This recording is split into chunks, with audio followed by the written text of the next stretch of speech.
नमस्कार साथियों, स्वागत है आप सभी का आपकी अपनी पाठशाला पर। मैं हूं अंकित अवस्थी। आप है मेरे साथ में एक ऐसे विषय पर चर्चा करने के लिए जिसे सुनने के बाद एक पल के लिए ऐसा लगेगा कि पाकिस्तान और ऐसी बात संभव है क्या।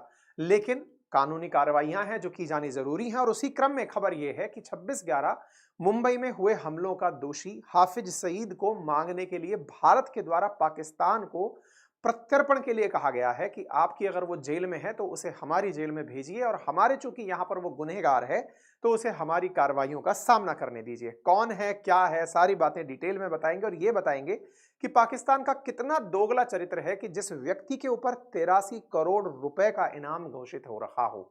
विचार कीजिए कि ये जो व्यक्ति हाफिज सईद आपको तस्वीरों में दिख रहा है, इस पर अमेरिका ने $10 मिलियन का इनाम घोषित कर रखा है। इसका पता बताओ और इसके साथ इनाम ले जाओ।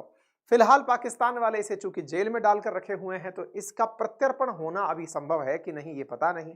तमाम बातें आज के सेशन में इसके विषय में जानने की हैं, तो चलिए शुरुआत करते हैं।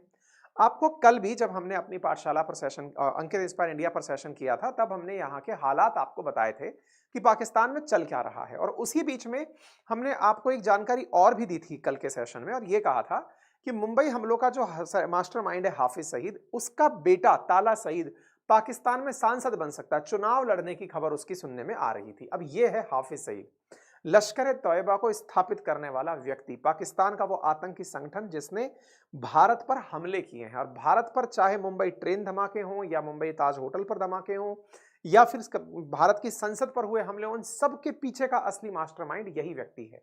अब ये व्यक्ति चूंकि पाकिस्तान की पॉलिसीज को रन कर रहा है, जिसका बेटा चुनाव लड़ने जा रहा हो, जो पाकिस्तान के लिए भारत पर हमले करता हो, तो पाकिस्तान सरकार तो निश्चित ही इसे बचाती होगी। लेकिन अंतर्राष्ट्रीय स्तर पर जो अंतर्राष्ट्रीय आतंकी घोषित व्यक्ति है, उसे भी ये लोग अपने पास संरक्षित रखते हैं। आज के सेशन में हम उसी बारे में चर्चा करेंगे। तो चर्चा क्या है कि भारत ने पाकिस्तान से कहा है कि 26/11 हमले का मास्टरमाइंड हाफिज सईद को भारत को प्रत्यर्पण कर दिया जाना चाहिए। अच्छा, अब यहां पर आपके सामने ये सुर्खियां कैसे आई, क्या आई, उसके पीछे भी मैं आपको जानकारी दे देता हूं। असल में आज से 2 दिन पहले पाकिस्तान की मीडिया ने इस खबर को चलाना शुरू कर दिया था। क्या चलाना शुरू कर दिया था कि भारत ने हाफिज सईद को मांगा है। अब पाकिस्तान की मीडिया ने चलाना शुरू किया तो भारत के विदेश मंत्रालय से इस सवाल को पत्रकारों ने पूछा। अरिंदम बागची जी से पूछा कि सर जी बताइए क्या कहानी है, क्या भारत ने वाकई में माना है क्या। तो कल ही उन्होंने ये कंफर्म किया है कि हाँ, भारत ने आतंकी को मांगा है कि भाई उसको इधर भेज दो और उस पर हम अपनी कार्रवाई चला लेंगे। यही कारण है कि कल जाकर के ये खबर पुख्ता हुई। खबर तो 4 दिन से पाकिस्तान की मीडिया में चल रही है, लेकिन पाकिस्तान की मीडिया से घूमते घूमते इंडिया की मीडिया में आई कि भाई हाँ, पूछा गया कि सर वास्तविकता में ऐसा कुछ है क्या, तो इन्होंने कंफर्म किया कि हाँ जी ऐसा ही है। अच्छा, इस बीच में कुछ जरूरी अनाउंसमेंट है आप लोगों के लिए और वो जानने योग्य है। पहला अनाउंसमेंट तो ये है कि यदि आप में से कोई भी साथी हमारे फाउंडेशन बैच आरएएस और यूपीपीसीएस के अंदर ज्वाइन करना चाहता है तो एक दिन बीच का शेष है। 1 तारीख से ये ऑप्शन बंद हो जाएगा। प्री प्लस मेंस का कंप्लीट फाउंडेशन बैच अपनी पाठशाला एप्लीकेशन पर थ्रू बोर्ड और इतने सारे टॉप एडुकेटर्स के माध्यम से आपको मात्र 7500 रुपए में साल भर के सब्सक्रिप्शन के साथ दिया जा रहा है। क्लासेस लाइव होंगी, लाइव के साथ साथ जिनको आप लाइव नहीं देख पाए वो रिकॉर्डेड फॉर्मेट में पूरे साल भर के लिए उपलब्ध रहेंगी। पूरा कंटेंट आप लोगों को बोर्ड पर जो दिया जाएगा उसके आप प्रिंट निकाल सकते हैं, ये सारी चीजें। और हाँ, जो यहाँ पढ़ाया जाएगा उसके हमारे हैंड रिटन नोट्स भी हैं, आप उन्हें घर पर भी मंगा सकते हैं। ठीक है, हैंड रिटन नोट्स के लिए हमने अपने 4 सब्जेक्ट के और भी नोट्स निकाले हुए हैं, आप इन्हें भी अपने घर पर मात्र 1999 में मंगा सकते हैं। तो ये तो हो गई कोर्स से रिलेटेड बात। अब एक और जानकारी जान लीजिए और वो ये है कि यदि आप में से कोई भी साथी हमारी टीम के साथ जुड़ करके कंटेंट डेवलपमेंट में जुड़ना चाहता है, कंटेंट डेवलपमेंट के लिए आपके पास कंप्यूटर का बेसिक नॉलेज होना आवश्यक है। आपको PowerPoint presentation, MS Word, Excel इन पर काम करना आना चाहिए। साथ ही साथ आप वेल रिसर्च कंटेंट लिखने के अनुभवी होने चाहिए। अगर आपके पास ऐसा अनुभव है तो हमने कम्युनिटी पोस्ट पर अपनी तरफ से जॉब ऑप्शंस क्रिएट किए हैं, आप वहां जाकर अपने आप को अप्लाई कर सकते हैं और कुछ सैंपल्स अगर आपके पास हैं तो उन्हें भी अपलोड कर सकते हैं। हमारी टीम द्वारा आपको कॉल पहुंच जाएगा। चलिए आगे बढ़ते हैं साथियों। 26/11 का आतंकी हमला, वो आतंकी हमला जब 26 नवंबर 2008 के दिन भारत में लगातार 4 दिन तक, कई जगह 3 दिन बोला जाता है, कई जगह 4 दिन तक 10 आतंकियों ने कोहराम मचाया था। हालात थे भारत की आर्थिक राजधानी मुंबई के, जहां पर बड़ी भीषण और क्रूर तरीके से आतंकियों ने लगभग 166 लोगों को अपना निशाना बनाया था। भारत में ये हमले कुछ इस प्रकार से अलग अलग स्थानों पर, मेट्रो सिनेमा, कामा, ट्राइडेंट होटल, लेपर्ड कैफे, ताज होटल, इन सभी जगहों पर सीएसटी लगातार बैक टू बैक हुए। इन आतंकी हमलों में 9 आतंकी तो हमारी सेना के द्वारा, हमारे एनएसजी कमांडोज के द्वारा मार दिए गए। एक आतंकी को गिरफ्तार किया गया जिसका नाम कसाब था, जिसे 2012 में फांसी दी गई। ये लोग तो फ्रंट पर थे जो कि इस तरह से मतलब समुद्र के रास्ते आकर के मुंबई पर हमला किए थे, लेकिन इनको भेजने वाला या इनको ट्रेन करने वाला या जिसने इनका ब्रेन वॉश किया कि तुम जाओ और हमला करके आओ, वो व्यक्ति हाफिज सईद था, जिसकी आज आप चर्चा सुन रहे हैं। ये उस समय की कुछ तस्वीरें हैं और उन तस्वीरों के बाद में जो खबरें निकल कर आई वो कुछ इस प्रकार से थी। ठीक है, तो इस आतंकी हमले का जो असली मास्टरमाइंड था, उसमें सबसे ऊपर नाम तो हाफिज सईद का था। इसके साथ साथ जैबुद्दीन अंसारी, जिसे अबू जुंदाल के नाम से भी जाना जाता है, वो पाकिस्तान में रहता है। इसी के साथ साथ तहव्वुर राणा, जिसने हथियारों की व्यवस्था की थी, ये अमेरिका की जेल में अभी बंद है और भारत इसे अमेरिका से मंगाने का प्रयास कर रहा है। ये कुछ वो लोग थे जिन्होंने इस आतंकी हमले को अंजाम दिया था, जिनमें सबसे ऊपर मास्टरमाइंड हाफिज सईद है। अच्छा, हाफिज सईद पाकिस्तान में जिस प्रकार की अपनी इमेज रखता है, वो वहां पर एक धर्म गुरु की इमेज रखता है। यानी कि इसे देख करके पाकिस्तान की जनता ये कहती है कि ये तो धार्मिक भाषण देता है, यह आतंकी हमले थोड़ी कराता होगा, क्योंकि इसने जमात उल दावा नाम से अपना एक संगठन बनाया हुआ है। ये जमात उल दावा संगठन के अंडर में ही लश्कर तैयबा नाम से इसका आतंकी संगठन ऑपरेट होता है। लगभग 62 वर्षीय 63 वर्षीय है ये व्यक्ति, और इस व्यक्ति ने अपने द्वारा आइडियोलॉजिकली वहां के यूथ को या लोगों को बनाकर बरगलाकर धर्म के आधार पर कि अगर तुम इस प्रकार से हमले में अगर मारे गए तो तुम्हें जन्नत नशीन होगी और उस समय तुम्हें 72 हूरें मिलेंगी। अब जाने कितनी हूरें मिलेंगी, उस प्रकार से ये हूरों के सपने दिखा करके, बरगला करके बहुत यंग एज के लड़कों को आतंकी बनाकर भारत में भेजता है। तो ये इस प्रकार से इसका ब्रेन वॉश करना पाकिस्तान की सरकार के द्वारा भी कई बार ऑब्जर्व किया गया है। आप इससे अंदाजा लगाइए कि इसे कई सालों तक की सजा मिल चुकी है, कई बार जेल जा चुका है। टेरर फाइनेंसिंग को लेकर के इसके ऊपर मतलब कई बार जेल की यात्रा पर, अभी भी जेल में है ये। लेकिन इसके बारे में भारत के पास भी बहुत लंबी केस की लिस्ट है। भारत के पास लंबी केस की लिस्ट क्या है?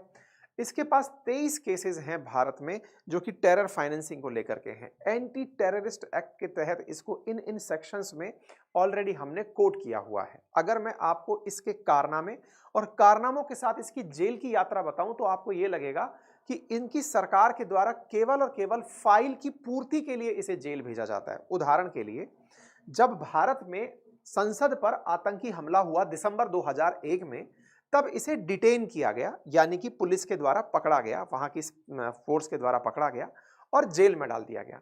अब सोचिए, दिसंबर 2001 में हमला हुआ है, मार्च 2002 में इसे रिहा कर दिया गया कि ठीक है अब सारा मामला शांत हो गया।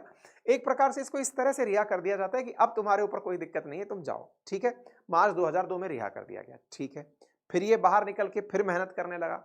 2006 के अंदर इसे 2006 में मुंबई के अंदर जो ट्रेन बॉम्ब हुए थे उसके आरोप में इसको गिरफ्तार किया गया, लेकिन लाहौर की हाईकोर्ट ने अक्टूबर में, यानी मात्र 2 महीने के भीतर भीतर इसे फिर से रिहा कर दिया।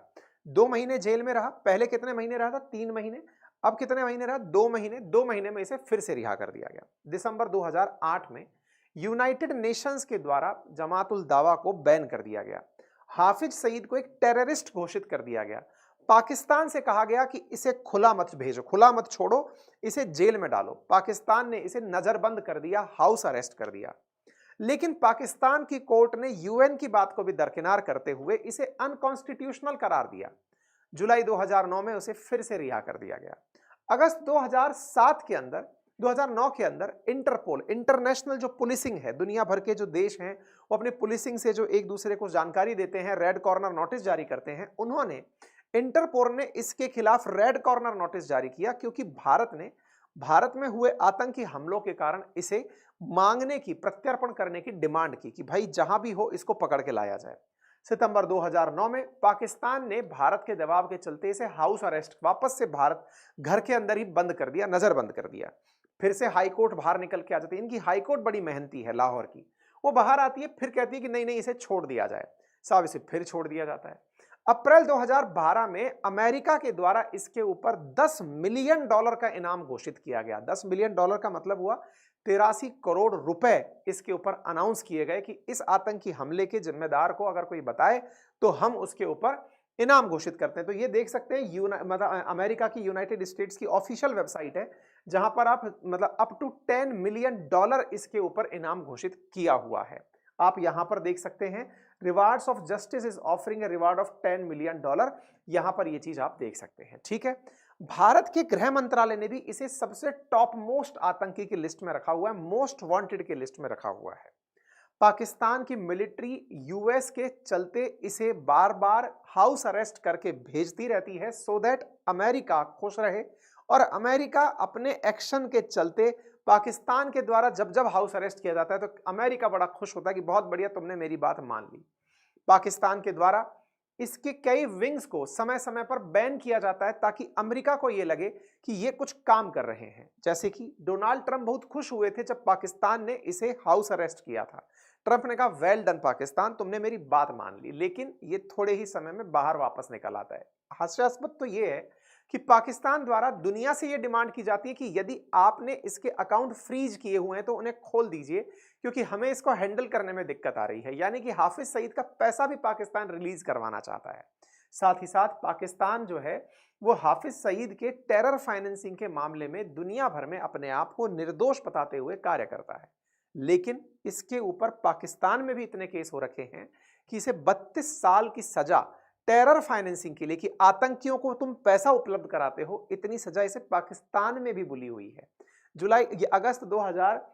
अप्रैल 2022 की खबर आप देख रहे हैं। 32 साल की सजा इसको टेरर फाइनेंसिंग के मामले में ऑलरेडी हो रखी है।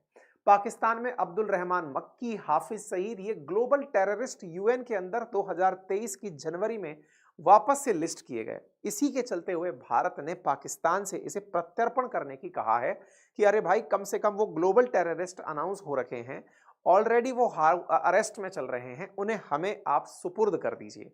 भारत से ये बात कंफर्म कैसे हुई? 28 दिसंबर को जब पाकिस्तानी मीडिया में ये खबर आई, तो भारत के भी मीडिया कर्मियों के द्वारा अरिंदम बागची जी से, भारत के जो स्पोक पर्सन हैं मिनिस्ट्री ऑफ एक्सटर्नल अफेयर के, उनसे कंफर्म किया गया। उन्होंने अपने लेवल पे कहा कि हाँ, ये आतंकी है, तो हमारा काम है उसकी डिमांड करना कि भाई उसे हमारे यहाँ भेजो, क्योंकि हमारे यहाँ का मुख्य आरोपी है। ठीक है, पाकिस्तानी मीडिया में इस्लामाबाद पोस्ट के अंदर यह खबर एक दिन पहले ही छप गई थी और इसी कारण भारत में ये घूमते घूमते वापस आई थी। ठीक है, India ask Pakistan to expedite trial in 26/11 Mumbai terror attack case, इसको यहां बुलाने के लिए। अब सवाल है कि फिलहाल उसकी लोकेशन क्या है, जेल में है, घर में है, बाहर है? कहते हैं 4 साल से उसे पब्लिक लाइफ में नहीं देखा गया है। फिलहाल कथित तौर पर वो जेल में है, लेकिन लोगों का कहना है कि उसके कई हमशक्ल घुमाता है पाकिस्तान। जब जरूरत होती है तो उसके हमशक्लों को जेल में भेज देता है और वो हाफिज सईद तो अपनी तरीके से जो अपना काम कर रहा है वो लगातार करता रहता है। खैर, 2 मामलों में उसे 32 साल की सजा 2021 में बुलाई गई। अब तक 68 साल की सजा उसको सुनाई जा चुकी है, लेकिन हर बार वो बाहर आकर के बैठ जाता है। अच्छा, इंटरेस्टिंगली ये अपने हाफिज सईद को बचाने के तमाम प्रयास भले ही कर रहे हों, लेकिन भारत की तरफ से कुछ अज्ञात लोग पाकिस्तान में बैठकर इसके सहयोगियों को गिन गिन कर ठिकाने लगाने का कार्य कर रहे हैं। जैसे आपके सामने एक खबर दिखती है अक्टूबर 3 की, जिसमें हाफिज सईद का एकदम क्लोज था, वो पाकिस्तान में मृत पाया गया था। ऐसे ही उधमपुर में जो हमले हुए थे, हाफिज सईद का जिसमें हाथ था, वो भी हाल ही में पाकिस्तान में मारा गया, जो उधमपुर हमले का मास्टरमाइंड था।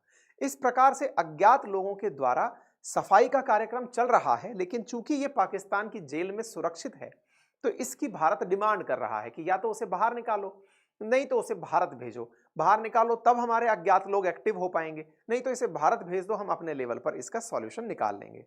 पाकिस्तान क्या कहता है इस विषय पर? पाकिस्तान कहता है कि भारत और पाकिस्तान के बीच ऐसी कोई संधि नहीं हो रखी कि हम किसी एक को गिरफ्तार करें तो उसे भारत वापस भेज दें। जैसे हमने कतर के केस में कहा था कि कतर के साथ हमारी संधि हो रखी है ना, तो इनके साथ में हमारी ऐसी कोई ट्रीटी नहीं हो रखी, पाकिस्तान का ऐसा कहना है। लेकिन लोगों का अनुमान है कि नवाज शरीफ, क्योंकि शहबाज शरीफ और नवाज शरीफ फिलहाल चुनाव की तैयारियों में लगे हैं, नवाज शरीफ चुनाव में उतरने वाले हैं, फरवरी में इनके जनरल इलेक्शन है, संभवतः नवाज शरीफ पीएम बन ही जाएंगे, क्योंकि इमरान खान को तो जेल से ही बाहर नहीं आने देंगे ये लोग। तो ऐसी स्थिति में नवाज शरीफ अगर पाकिस्तान के पीएम बनते हैं तो वो भारत के साथ अपने संबंध सुधारना चाहेंगे, क्योंकि उन्हीं का दौर था जब भारत के प्रधानमंत्री वहां पर गए थे। तो ऐसी स्थिति में अपेक्षा की जाती है कि भारत से संबंध सुधारते हुए ये आतंकी को सुपुर्द कर दें, लेकिन ये केवल किताबी बातें ज्यादा लगती हैं, प्रैक्टिकलिटी से बहुत दूर हैं ये सब बातें। इसी बीच में अरिंदम जी से ये पूछा गया कि साहब इसका बेटा भी चुनाव लड़ रहा है, तो इन्होंने हंसते हुए केवल यही जवाब दिया कि देखिए, इनका इंटरनल मैटर है, हमें इस पर नहीं बोलना चाहिए, लेकिन अगर किसी भी देश में इस प्रकार के रेडिकल तत्व हैं जो भारत के लिए नुकसानदायक हैं, तो हमें उस पर चिंता व्यक्त करनी होगी। ये रहा भारत की प्रतिक्रिया। तो उम्मीद है आप सभी साथी इस बात से पूरी तरह अपडेट हो गए होंगे। बाकी आप सबको इसी प्रकार की जानकारी अगर सुनते रहना है तो चैनल को सब्सक्राइब कर लीजिए। बाकी जिन्हें हमारे साथ जुड़कर पढ़ना है तो आरएएस और यूबीपीसीएस के लिए हमारे द्वारा कंप्लीट फाउंडेशन बैच मात्र 7500 रुपए में आपके लिए उपलब्ध कराया जा रहा है। आप अभी जाइए, बेहतरीन टीचर्स की टीम है, आप इनका डेमो भी देख सकते हैं इसी चैनल पर। निरंतर डेमो है, 1 तारीख के बाद एडमिशंस क्लोज हो जाएंगे, ठीक है। बाकी अपने लिए घर बैठे अगर हैंड रिटन नोट्स मंगाना चाहते हैं तो वो मात्र 1999 में 3000 से अधिक पेजेस 4 सब्जेक्ट के आपके घर पर डिलीवर किए जा रहे हैं। अधिक जानकारी के लिए आप हमारे कॉल सेंटर को इस नंबर पर सुबह 10 से लेकर शाम 6 बजे के बीच सोमवार से शनिवार तक कॉल कर सकते हैं। आपका समय शुभ हो। धन्यवाद।